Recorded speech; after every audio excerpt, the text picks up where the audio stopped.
Good morning students, मैं P S. Kushwaha, lecturer mechanical engineering, Hewett Polytechnic Lucknow. आज के इस लेक्चर में आपका स्वागत करता हूं। आज के इस लेक्चर में हम लोग स्ट्रेस एंड स्ट्रेन एक चैप्टर हमने कल शुरू किया था। उस चैप्टर को जैसा कि मैंने पहले से बताया था कि यह चैप्टर सिविल इंजीनियरिंग का स्ट्रक्चरल मैकेनिक्स, मैकेनिकल इंजीनियरिंग का एमओएस यानी मैकेनिक्स ऑफ सॉलिड, दोनों को मिलाकर एक ही लेक्चर तैयार हो रहा है और आप सभी के लिए ये दोनों विषयों के बच्चों के लिए कॉमन है। सो लेट अस सी, आज है हमारा इसका lecture number 2। So lecture number 2, chapter का नाम होगा stress and strain. Stress and strain. So इससे पहले कि आज के इस लेक्चर में हम लोग आगे बढ़ें, let us see what are the outcome. आज के इस लेक्चर के आउटकम क्या होंगे, एक एक करके पॉइंट करते हैं। सबसे पहले रिवीजन ऑफ लेक्चर नंबर 1। जो लेक्चर 1 में हमने बातें पढ़ रखी हैं उसको यहां पर आज रिवाइज करेंगे सबसे पहले। Next is Poisson's ratio. Poisson ratio क्या है, वेरी इंपॉर्टेंट टॉपिक और हर जगह पर हम इसका इस्तेमाल करते हैं। तो कैसे ये वास्तव में पॉइजन रेशियो है कि इसको हम समझेंगे। फिर हम जानेंगे एप्लीकेशन ऑफ पॉइजन रेशियो। तो ये पॉइजन रेशियो का हम एप्लीकेशन करना सीखेंगे, इसका इस्तेमाल करना सीखेंगे कि पॉइजन रेशियो यूज कैसे होता है सिचुएशंस में। Revision of the lecture number 1। इसके रिवीजन में हम लोग देख लेते हैं, यहां फॉर्मूला लिख लेते हैं। लॉन्गिट्यूडनल स्ट्रेस के लिए जो हम लोग सिंबल इस्तेमाल करेंगे स्ट्रेस के लिए, and that is longitudinal stress के लिए force upon area and delta L upon L, longitudinal stress के लिए। नाउ इसके साथ में हम लोगों ने जब ये शियर स्ट्रेस पढ़ा था तो Q is equal to this force upon area and upon five, ये था। और इसके साथ हम लोगों ने पढ़ा था this is E actually and this is G and K is the bulk modulus and this is P upon delta V upon V. So Young's modulus, modulus of rigidity and bulk modulus, ये सारी बातें हम लोगों ने lecture number 1 में पढ़ रखी थी। आज हम इसका थोड़ा सा एप्लीकेशन करेंगे और इस पर बेस हम लोग कुछ न्यूमेरिकल्स भी लगाएंगे। आसान से न्यूमेरिकल होते हैं, बहुत ज्यादा आपको परेशानी नहीं होगी। सो एक सवाल उठा लेते हैं। लेट अस सी, एक क्वेश्चन है, determine the diameter of a 1 metre long rod. Determine diameter of a 1 metre long rod. तो हमने सबसे पहले लंबाई लिख दी। उसके बाद विच इलोंगेट्स bye 0.6 millimetre.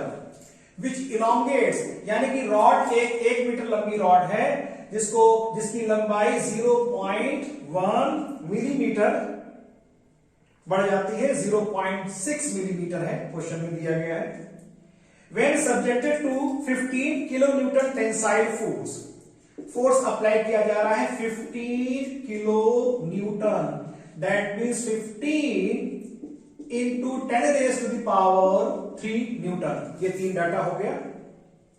And Young's modulus is given as 1.8 into 10 raise to the power 5 newton पर मिलीमीटर स्क्वायर। ये डाटा हमको सारा दिया गया है। हमसे पूछा गया है डिटरमाइन द डायमीटर। हमसे उस रॉड का डायमीटर पूछा गया है, यानी ये एक रॉड है और ये रॉड, इसका क्रॉस सेक्शन सर्कुलर है, इस पर टेंसाइल फोर्स लग रहा है, ये फोर्स लग रहा है और इसके कारण इसकी लंबाई कुछ बढ़ गई है। ये लंबाई इसकी 1 मीटर है और जो लेंथ बढ़ी है वो है 0.6। This is 0.6 millimetre. यहां पर एक बात ध्यान रखिएगा, ये लेंथ दी गई है मीटर में, लंबाई जो बढ़ी वो 0.6 मिलीमीटर में। तो जब इन दोनों का यूज होगा यहां पर, तो both should be in same unit, दोनों की यूनिट सेम होनी चाहिए। नाउ लेट अस सी, हमें आप देखिए यहां पर E दिया गया है, F पता है, डेल्टा L पता है, L पता है, A नहीं पता है। A क्यों नहीं पता? A इसलिए नहीं पता क्योंकि आपको इसका ये जो डायमीटर है, ये डायमीटर अभी आपको नहीं पता। सो लेट अस सी, हम यहां से ये निकाल लेते हैं, तो ये हो जाएगा E into delta L upon L, ये क्रॉस मल्टीप्लाई हो गया, is equal to F upon A। अब अगर हम यहां से A को यहां ले जाए, A को नहीं जाएगा, this is F upon A। A हमें चाहिए, so A is equal to F into L E into delta L। देख लीजिए, this will be F into L E into delta L। यहां पे आप रख देंगे 15,000, 15,000, 15 10 टू द पावर 3, एक के बाद 3 0, 15,000। इसको हमने रख दिया मिलीमीटर में, ध्यान रखिएगा 1 metre is equal to 1000 millimetre, ये यहां पर आ गया। Now this is E, this is 1.8 into 10 raised to the power 5, and what is the value of delta L? कितनी लंबाई बढ़ी? 0.6. So area of this question will come out to be area का मतलब ये जो वैल्यू यहां पर आएगी, this value is what? Pi by 4 d square. ये सारा आंसर जो यहां पर आएगा वो यहां पर आ जाएगा। देन आप यहां से d निकाल लेंगे और d is equal to 4 in upon pi, और ये जो आंसर आ रहा है वो यहां पर आ जाएगा, और इसका आप निकाल लेंगे square root, and your answer shall become 13.3 millimetre. This is the diameter of the shaft, diameter of the rod, जिसको 15,000 न्यूटन का फोर्स लगाने पर 1 मीटर लंबी रॉड का 0.6 मिलीमीटर की इसकी लेंथ बढ़ जाएगी। So this is the problem number 1, which is based on the concept of the Young's modulus. तो अच्छे से बात आपने समझ में आ गई। नाउ अब हम आगे बढ़ते हैं।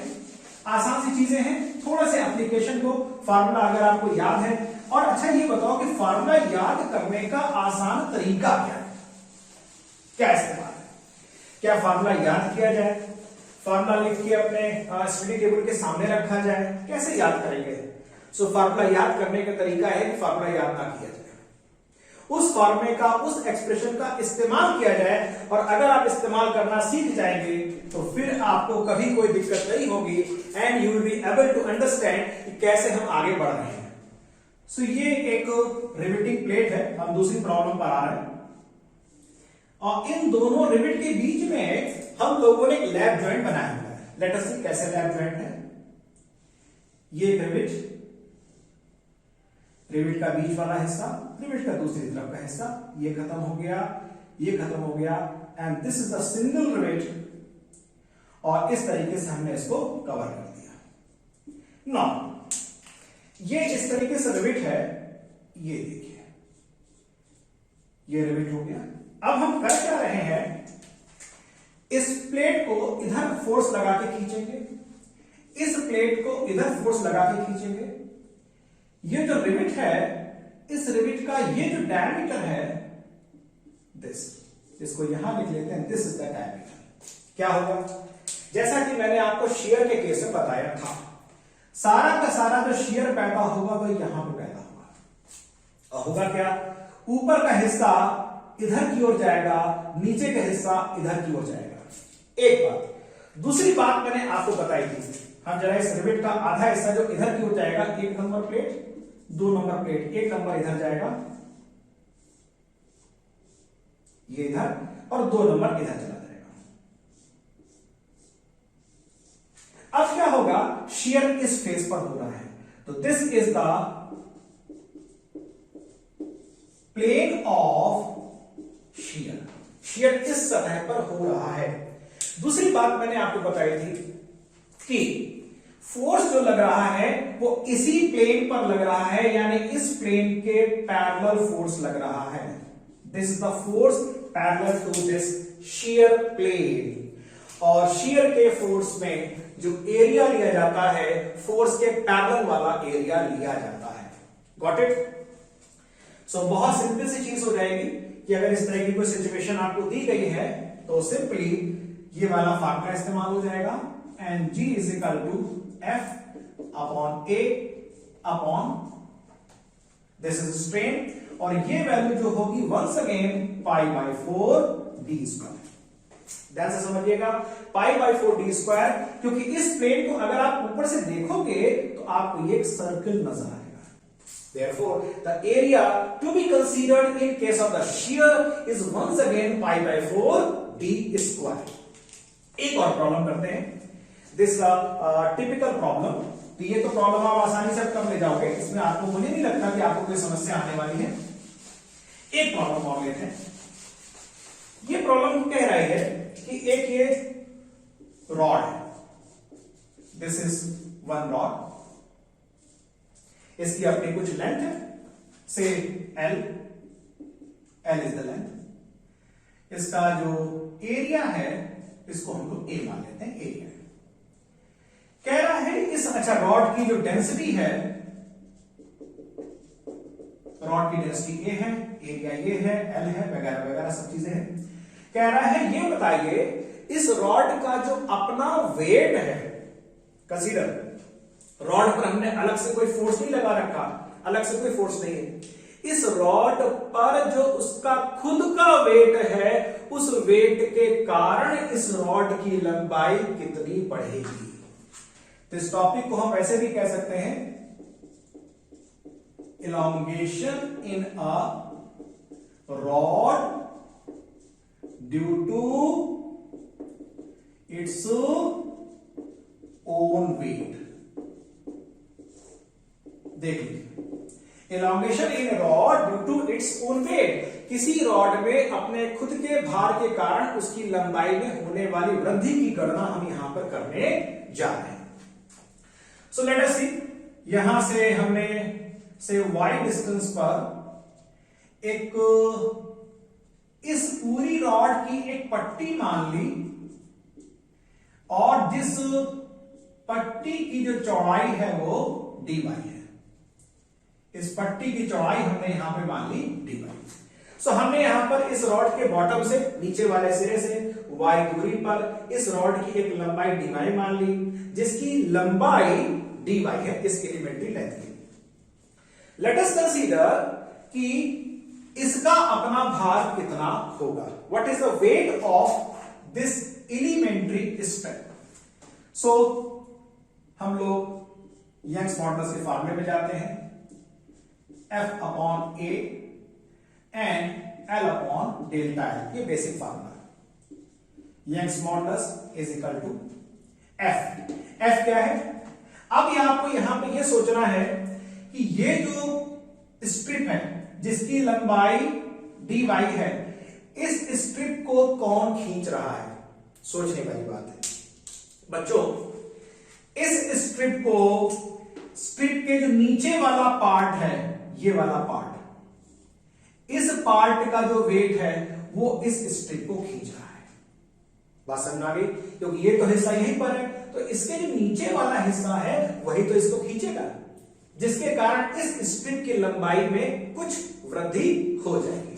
सो फोर्स का मतलब इस स्ट्रिप के नीचे वाला जो हिस्सा है, जिसको मैंने ग्रीन कर दिया है, इसका जो वेट है वो इस स्ट्रिप का वेट क्या होगा?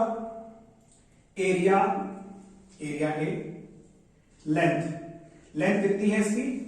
एरिया ए, लेंथ y, ये वॉल्यूम हो गया, इनटू डेंसिटी। तो ये हिस्सा हो गया इस पार्ट का मास, वॉल्यूम इनटू डेंसिटी इनटू जी। ये हो गया इस पार्ट का फोर्स जो कि नीचे की ओर लगेगा, and this force is A Y, volume, density, mass into g, mg हो गया। दिशा नीचे की ओर, upon area once again this area, and this is L. L क्या है? इसकी लंबाई, और इसकी लंबाई है dy, और इसकी लंबाई में वृद्धि, तो इसको हम यहां पे नाम दे दे रहे हैं ELE। इसकी लंबाई में होने वाली वृद्धि, एलिमेंट की, ये जो एलिमेंट्री लेंथ है इसकी लंबाई में होने वाली वृद्धि। चलिए इसको यहां लेके आते हैं, YELE इज इक्वल टू, ये कट गया, and this is Y rho G, and this is dy and upon E. Look, now this is a force and this is all this thing. So अब हमने करना क्या है, इसको थोड़ा सा ठीक करके लिखते हैं, rho G upon E Y and dy. So dy, हमें इसकी वैल्यू की जरूरत थी, सो ये वैल्यू आ गई।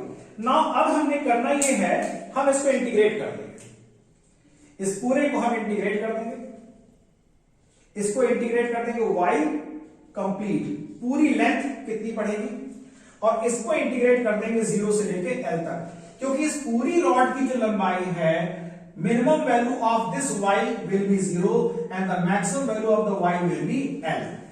So इसको हम 0 से l के लिए कर देंगे, तो ये हो जाएगा,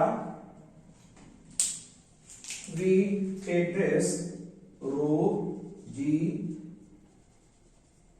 y square by 2 upon e, यहां लिमिट लगा देंगे, so this is 0 to l, so this is rho g L square by 2।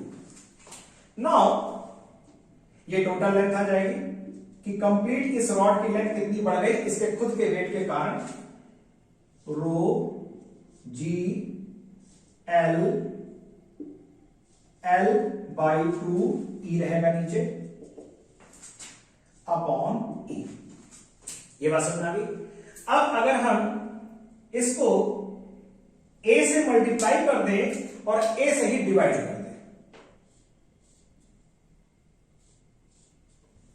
तो क्या हो गया, ध्यान से देखिएगा, जैसे आपने कर दिया a इंटू एल, रॉड की total volume into density, mass into g, total weight यानी कि force upon area, L total length, Young's modulus, यानी this whole is equal to the total weight of the rod W, you can say, upon A stress, L upon 2E, WL upon 2AE.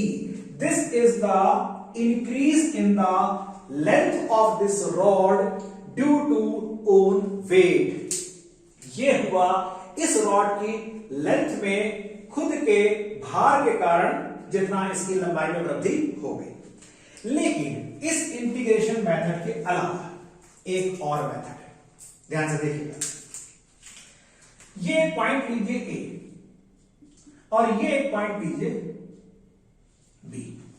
जरा point A पे गौर करिए। Point A पर के नीचे कितना wait है, point A के नीचे रॉड का कितना वेट है, तो पॉइंट ए के नीचे रॉड का वेट है 0, उसके नीचे तो हवा है। पॉइंट बी पर आइए, पॉइंट बी पर रॉड का कितना वेट है, तो पॉइंट बी पर रॉड के नीचे रॉड का सारा वेट यहां पर काम कर रहा है, and this is what, W, ये सारा वेट, ये वाला।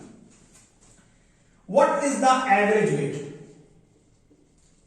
सो औसत भार क्या कार्यक्रम कर रहा है पूरी L लेंथ में, so this is 0 plus W by 2, W by 2। Okay, weight औसत कितना आ गया, average weight W upon 2। So therefore Y complete, या इसी को हम डेल्टा L बोलेंगे, so W upon 2A and L upon E. Look, ये आंसर और ये आंसर दोनों आंसर सेम हैं।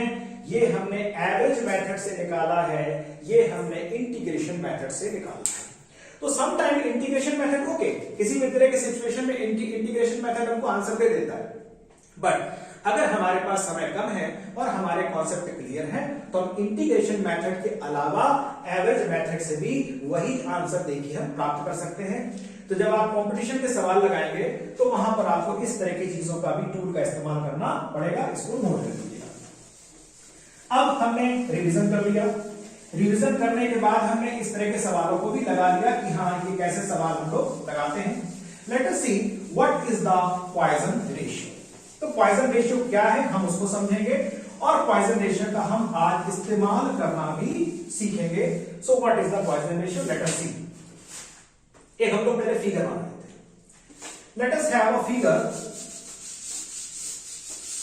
Of a rod.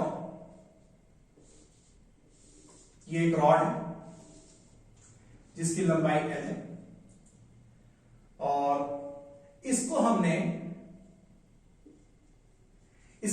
हमने एलोंगेट किया और परिणाम स्वरूप जब एलोंगेट किया तो ये रॉड ऐसे हो गई। ये देखिए ये हो गया, यहां हमने इसको फोर्स लगाया, इसकी लंबाई बढ़ गई। कितनी बढ़ गई, डेल्टा L। ये इसकी ओरिजिनल लेंथ थी। Now this is original diameter of the rod, this is the original diameter, and this is what, the reduced diameter of the rod। अब अगर हम ये माने इस रॉड का डायमीटर डेल्टा डी कम हो गया है तो ये नया डायमीटर होगा डी माइनस डेल्टा डी। बात क्लियर हो गई, ये वैल्यू होगी डी माइनस डेल्टा डी। अब बच्चों यहां पर दो तरह के स्ट्रेन होते हैं।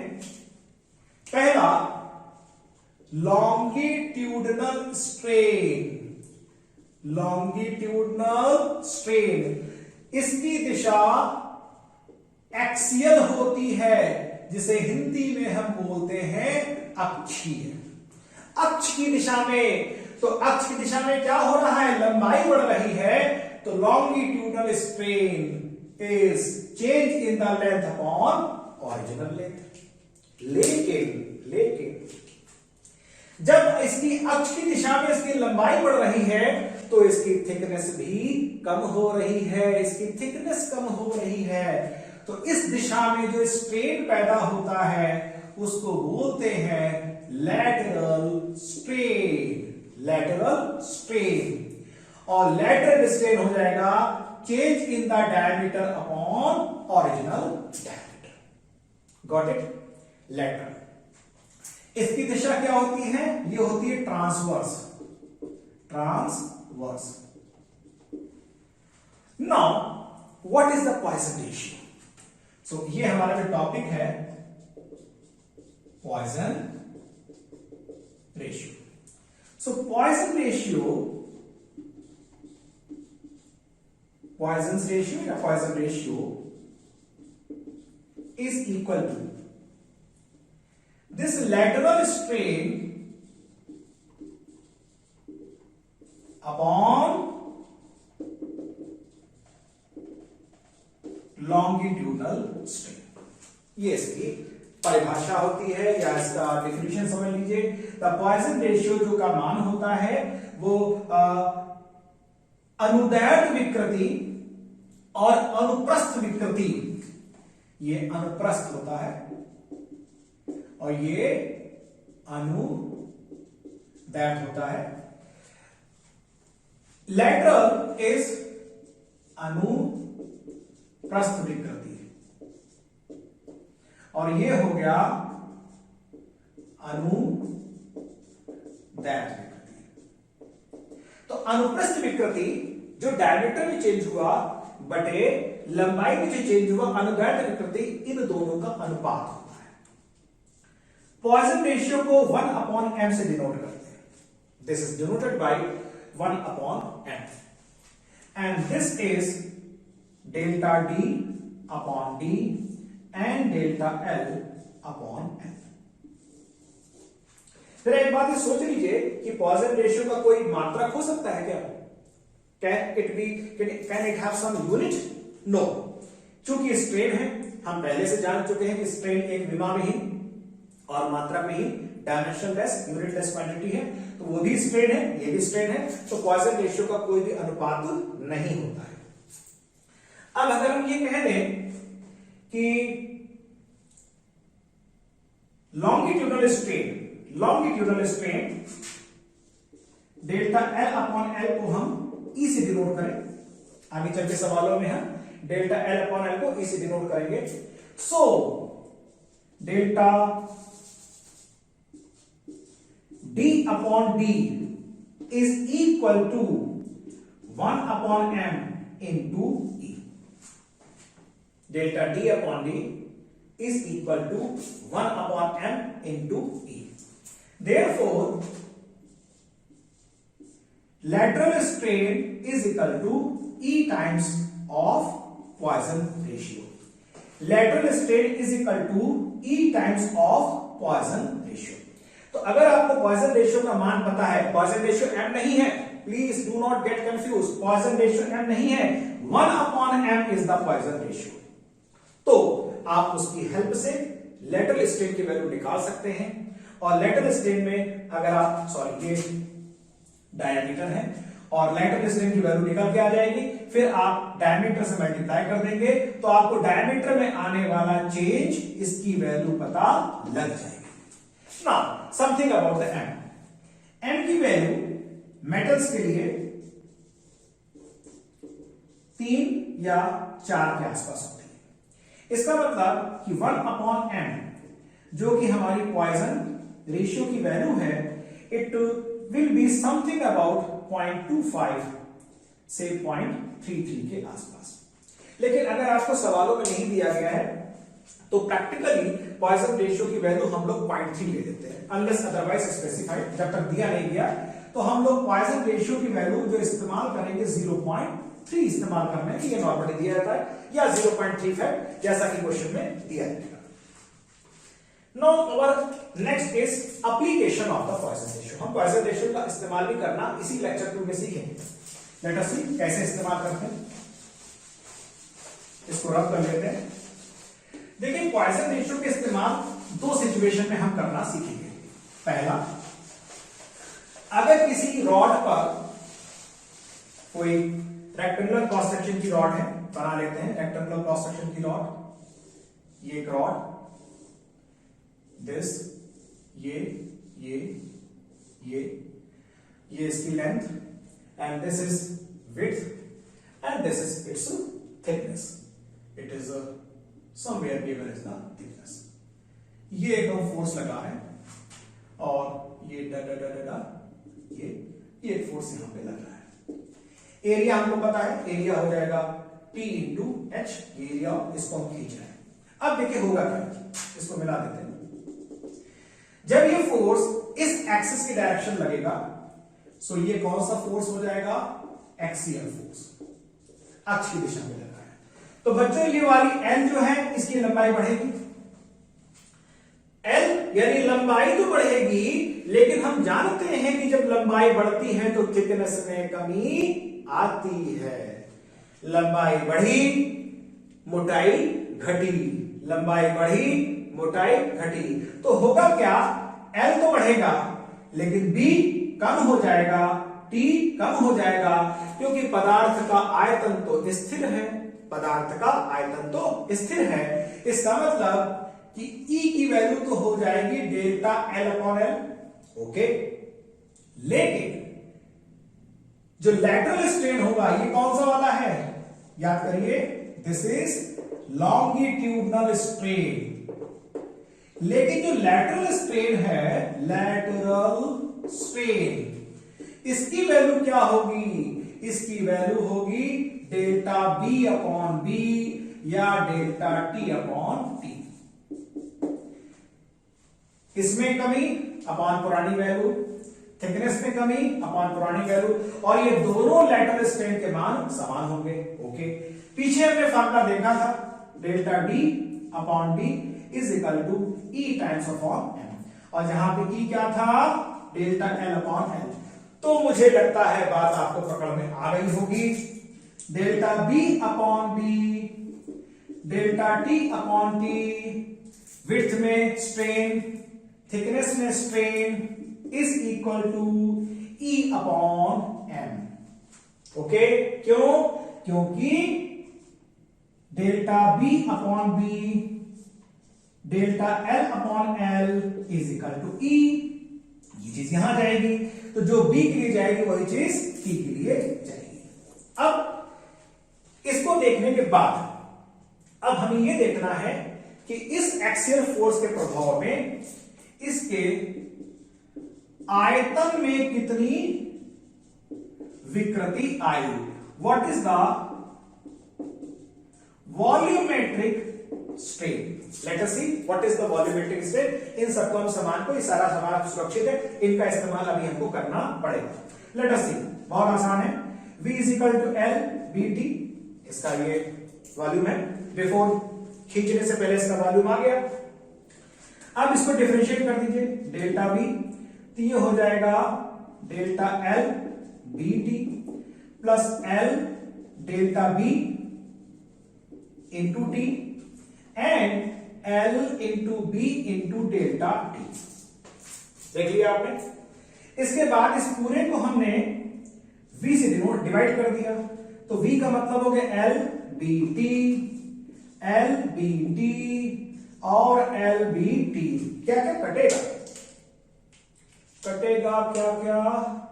B T, L T, L B, बचा क्या? देखो जरा जल्दी से, delta V upon V, delta L upon L plus delta B upon B plus delta T upon T। आ गया? ओके। नाउ इस जगह पर इसको इधर ले आते हैं, delta V upon V is equal to delta L upon L को हम E लिख सकते हैं। Yes, delta L upon L is E। अब यहां पे बच्चों एक बात समझ लीजिए, यहां पर साइन कन्वेंशन आएगा प्लस और माइनस का। जब हमने इस रॉड की लंबाई बढ़ाई, तनाव, टेंशन, टेंसाइल फोर्स, लंबाई तो बढ़ी, लेकिन साथ में लंबाई बढ़ने पर थिकनेस और विड्थ में कमी आई। इसका मतलब हो गया कि ये जो वैल्यूज आएंगी, ये वैल्यू, इन वैल्यूज के मान नेगेटिव होंगे। बात समझ में आ गई? तो these value will be negative, और जब ये वैल्यूज यहां पे इस्तेमाल करी जाएंगी तो यहां पर नेगेटिव साइन यूज हो जाएगा, क्योंकि तो ये वैल्यू इसके बराबर है, ये नेगेटिव साइन उठा के हम यहां ले आएंगे, तो these will be minus E upon ई।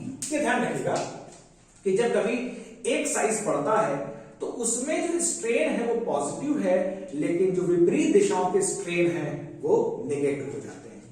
अब इसको रख देते हैं, तो इसकी जगह पर इसकी देखें, ये वाली डेल्टा बी अपॉन बी, तो delta B upon B is equal to minus E upon M, delta T upon T minus E upon M, and delta V upon V is equal to E 1 minus 2 upon M.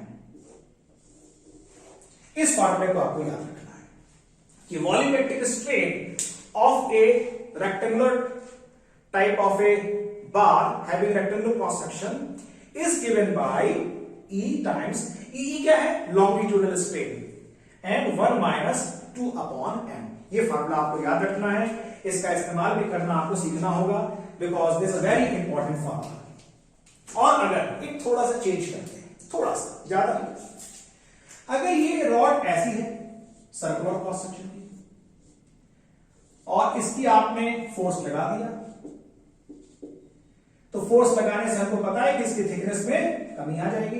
अब देखिए होगा क्या, ये सारी बातें कैसे जाएंगी, ये हो जाएगा E की वैल्यू सेम रहेगी, ये वाली वैल्यू जो लेटरल स्ट्रेन है, लेटरल स्ट्रेन हो जाएगा delta D upon D is equal to minus E upon M।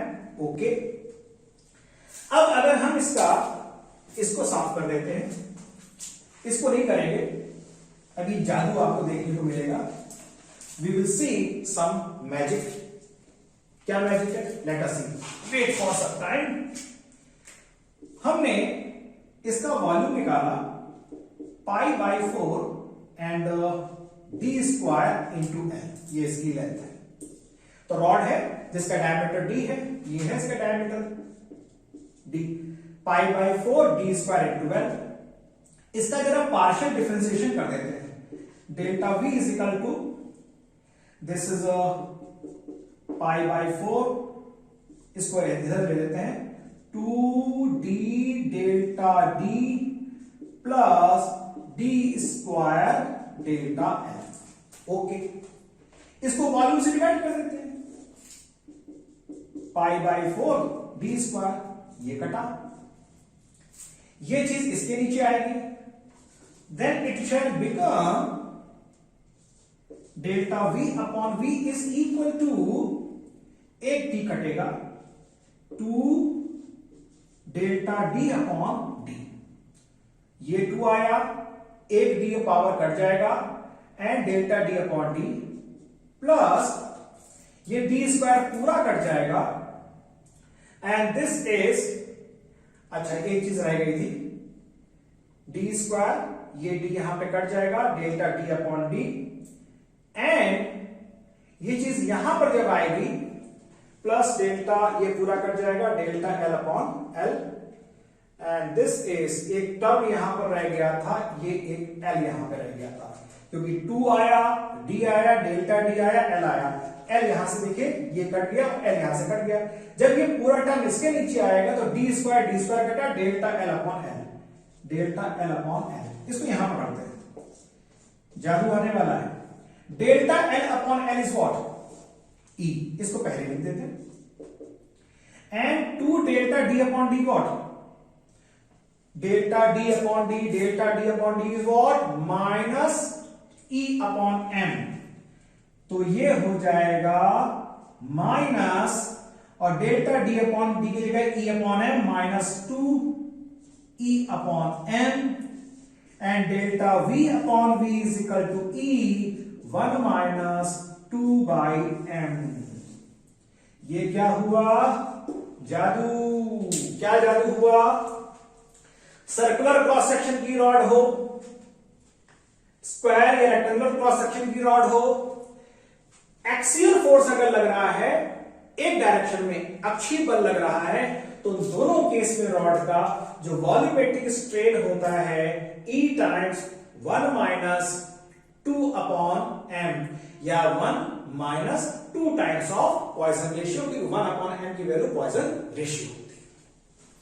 तो ये आपने सीख लिया कि अगर एक्सियल फोर्स लग रहा है किसी रॉड में तो उसका वॉल्यूमेट्रिक स्ट्रेन कैसे निकालते हैं। और सबसे बड़ी बात जो यहां पर आपने सीखी, the application of Poisson ratio. Poisson ratio का इस्तेमाल हम यहां पर कैसे करेंगे वो आपने यहां पर सीख लिया। इसी तरह 2 डायमेंशनल का भी हो सकता है और इसी तरह 3 डायमेंशनल का भी हो सकता है। तो मैं आपको जरा 3 डायमेंशनल की फिगर आपको बता देता हूं, ये कैसे यहां पे हम कर सकते हैं। देखिए, एक ये ब्लॉक है, दिस इज 1 ब्लॉक, इसके इस ब्लॉक पर स्ट्रेस लग रहा है px, इस डायरेक्शन में स्ट्रेस लग रहा है py, और z डायरेक्शन में लग रहा है pz। अब होगा क्या? सारे टेंसाइल पे, यानी ये स्ट्रेस और ये stress, all stresses are tensile. होगा क्या? थोड़ी देर के लिए आप इसको एक्सियल लोड सिंगल मानो, px ऐसे खींचा है इस डायरेक्शन में, तो जब px इधर खींचेगा तो ये लंबाई तो बढ़ेगी, ठीक है, लेकिन साथ में py और pz ऐसे खींचे हैं। ये दोनों जो स्ट्रेस हैं इसकी लंबाई कम करने का प्रयास करेंगे, लेकिन px लंबाई को बढ़ाने का प्रयास करेगा। सो देयरफॉर एक्स डायरेक्शन में जो टोटल स्ट्रेन होगा वो होगा पी एक्स अपॉन ई, एक्स डायरेक्शन में। लेकिन इसके कारण जो एक्स डायरेक्शन में होगा वो लंबाई में कमी आएगी, तो minus P Y upon E into 1 upon M and minus P Z upon E into 1 upon M. इस बात को दोबारा समझिए, जब आपने एक्स डायरेक्शन में इसको खींचा तो इसने तो लंबाई बढ़ाई, ये पॉजिटिव है, लेकिन ये दो जो स्ट्रेस हैं एक्स और वाई और जेड वाले जो स्ट्रेसेस हैं ये इसकी लंबाई घटा रहे हैं, इसलिए यहां पर नेगेटिव साइन के साथ आएगा। तो यहां पर ई तो कम माना जाएगा और 1 upon E P X minus P Y upon M minus P Z upon E, and this is strain. कौन सा? Longitudinal strain. किस डायरेक्शन में? अलोंग एक्स डायरेक्शन में। So this is the longitudinal strain along the x direction. Similarly, y direction 1 upon e py minus px upon m minus pz upon m. Direct formula है, याद कर सकते हैं। Similarly z direction 1 upon e pz minus px upon m minus py upon m, ये formula आ गया। x direction का strain, y direction का strain, z direction का स्ट्रेन। यहां पर कंफ्यूज बिल्कुल ना होइए, this value is delta l upon l, this value is, ये y डायरेक्शन में है, y डायरेक्शन में इसको अगर हमने t मान लिया, ये वाली value, so this is delta t upon t, ये z डायरेक्शन है। अगर इसको हम b मान लें z डायरेक्शन के लिए, so this value is delta v upon b। Got it?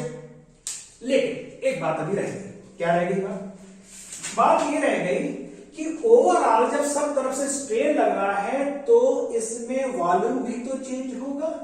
So here is the formula of volumetric strain, volumetric strain delta v upon v is equal to E X E Y plus E Z. Delta v upon v is equal to ex plus ey plus ez.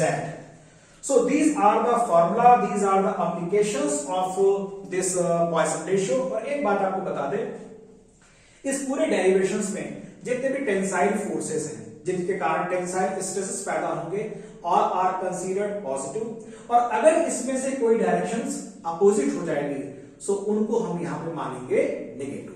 Suppose PS की direction बदल देते हैं, इसको compressive कर देते हैं, ये जो फोर्स लग रहा है कंप्रेसिव है, तो चेंज क्या होगा? ये नेगेटिव हो जाएगा।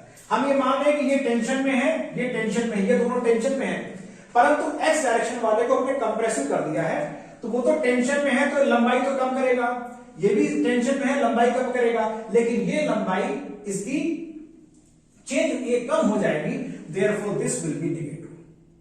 तो ये तो नेगेटिव रहेगा लेकिन ये नेगेटिव हो जाएगा। लेकिन अगर ये कंप्रेशन में हो जाए वाई वाला, तो फिर ये पॉजिटिव हो जाएगा। तो आपको बस ये समझना है, टिप क्या हो गई? टेंशन है तो पॉजिटिव और कंप्रेशन है तो नेगेटिव। टेंसाइल फोर्सेस तनाव वाले पॉजिटिव के साथ रखे जाएंगे, संपीड़न वाले फोर्सेस नेगेटिव साइन के साथ रखे जाएंगे। सो this is all about the lecture number 2। और आप लेक्चर नंबर 1 पहले पढ़ लीजिएगा, तब आप लेक्चर नंबर 2 में जाइएगा। जंप बिल्कुल ना करिएगा, सिलसिलेवार आपको सारे लेक्चर मिलने वाले हैं। So wait for the lecture number 3 now. और 3 में हम लोग पढ़ेंगे the famous stress and strain curve for ductile material, for brittle material, for rubber elastomers, उनके लिए पढ़ेंगे और उसका एप्लीकेशन सीखेंगे। प्रूफ स्ट्रेस क्या होता है, फैक्टर ऑफ सेफ्टी क्या होता है, वर्किंग स्ट्रेस क्या होता है, अल्टीमेट वैल्यू क्या होती है, इनके बारे में हम जानेंगे और बहुत सारे कुछ और न्यूमेरिकल करेंगे और ऐसे टिपिकल न्यूमेरिकल करेंगे जो पीछे 7-8 वर्षों में बोर्ड में अपने एग्जामिनेशन में पूछे हुए हैं, चाहे वो स्ट्रक्चरल मैकेनिक्स हो और चाहे वो एमओएस हो। तो ऐसे हम न्यूमेरिकल भी करेंगे और इस डायग्राम को पढ़ेंगे। So thank you very much for this lecture number 2। Okay, good bye.